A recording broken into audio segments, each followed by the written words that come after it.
It's about time to harvest this stevia plant before the first freeze comes up here in Northern California, Zone 9. And I'm going to show you guys really quick how to basically cut out and then dry your stevia. What you want to do is first you're going to cut basically the entire branches off, okay? And what I'm going to do is sit you guys down for a minute and cut back in once I've got a couple branches done. As you can see, I've cut off the top portion of the plant here, which is what we will harvest the stevia side from. And over here you can see I've taken the entire plant down to nothing. It will not grow back.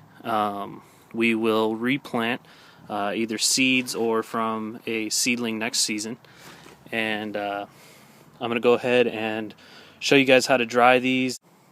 Okay, moving on now. As you can see, I've stripped any of the brown and dried portions of the lower stalks to make sure that we don't have any leaves in the end product that do not contain stevia side, and anything that would have browned out during the plant's life is not going to be sweet.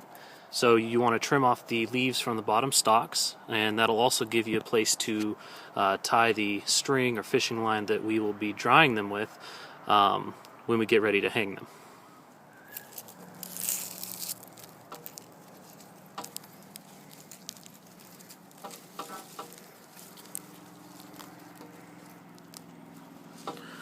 We don't want anything like that on the plant when we go to dry it.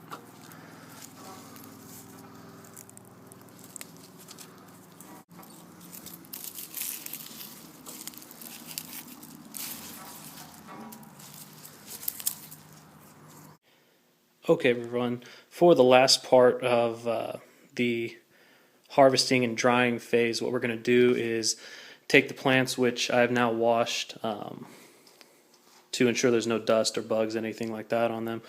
We're going to bunch them up into a couple stalks per bunch and hang them upside down, just like you're drying any regular herbs. And what I'm going to do is I have this rack in my garage that I will be hanging the stevia from. I'm going to just use some regular old fishing line and tie it to the stalks, bunch them together, and hang it up. Once this stuff is dried, it usually is supposed to take about 3 to 5 days to dry out completely. And once it is, I will show you guys probably another video on how to actually make it into a couple of different usable forms. This is what it looks like once I've got it all tied up, bunched up, and hanging to dry. You want to make sure that not a whole lot of light gets to them, but you do want good air circulation, which is why I spread it into 3 different bunches and spaced them a couple inches apart. So there you have it, and we'll give you an update here in a few days and let you know how it all worked out, and try and show you guys how to process this stevia plant to use it in your everyday life. Hope you guys enjoyed, and rate, comment, and subscribe.